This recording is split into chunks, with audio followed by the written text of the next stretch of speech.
Anak-anak kerap menjadi korban kekerasan yang dilakukan orang-orang yang seharusnya melindungi mereka. Lalu bagaimana agar rumah menjadi tempat yang aman dari kekerasan? Kita akan berbincang dengan Ketua Komisi Perlindungan Anak Indonesia KPAI, Ai Mariati. Selamat malam Bu Ai. Selamat malam. Bu Ai, kita berkaca pada kasus yang terjadi di Penjaringan Jakarta Utara. Ada kekerasan dalam rumah tangga hingga menyebabkan kematian anak dengan alasan emosi. Apa tanggapan Anda soal ini? Ya, lagi-lagi kita berduka ya, sangat mendalam dan lagi yang menjadi pelaku adalah orang yang seharusnya memberi perlindungan terdekat Ya, terhadap anak. Tentu ini harus kita sikapi dengan serius bahwa dua peristiwa berturut-turut, bahkan yang ketiga saya juga terlapor dari seorang pacar tante ya, sehingga bayi 3 tahun dinyatakan oh koma iya, dan kritis sampai saat ini. ya, Itu juga memberi pada kita semua bahwa informasi dan rekam jejak di media ini masih fenomena gunung es jika dibandingkan dengan data-data yang terlaporkan ke mhm, KPAI dan kemudian juga yang ada di data lainnya seperti Simponi KPPA. Dan mhm, bahkan yang tidak terlaporkan itu juga kerap ya menghiasi layar kaca kita semua. ya, Tentu perhatian serius kami adalah pertama, anak ini masih ditempatkan sebagai objek, bukan subjek atas hak-haknya.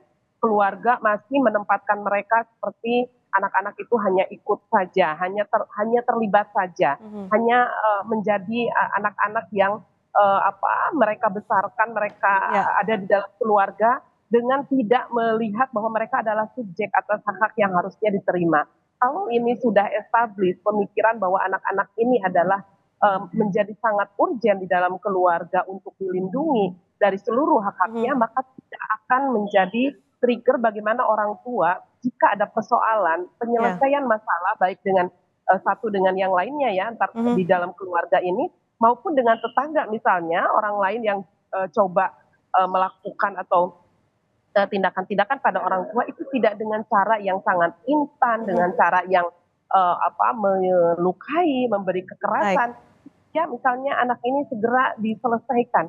Karena baik, yang kita hadapkan ini bukan benda mati ya, iya, bukan iya, orang yang tidak punya karakter unik mhm, dan lain sebagainya. mhm, Disinilah baik. penempatan anak ini belum setara di dalam kacamata perlindungan Nah, maupun pemenuhan haknya. apa solusi dari situasi ini? Apakah masih diperlukan lagi undang-undang soal pengasuhan anak? Dan jika memang ada undang-undang payung hukum yang selama ini ada perlindungan anak-anak, bagaimana ini bisa menjamin keselamatan anak-anak, bisa menjamin anak-anak tidak menjadi tadi yang disebut Ibu Ai adalah menjadi objek kekerasan?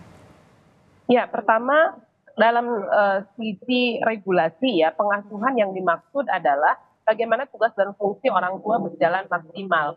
Berikutnya adalah pengasuhan alternatif. Nah, hari ini RUU pengasuhan sebetulnya dimaksudkan untuk memberi dukungan atas anak-anak ini dari beragam situasi dan kondisi keluarga.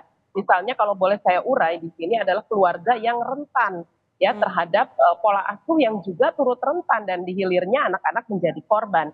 Misalnya kita melihat kerentanan itu dipicu 3 hal. Orang tua yang tidak kunjung selesai selalu bercekcok dan ya, berkonflik. Dua, masalah trigger ekonomi yang kerap menjadi mhm, pemicu. Maka mencari solusi-solusi yang ini juga berdampak fatal pada anak dan mereka tidak kunjung menyelesaikan persoalan.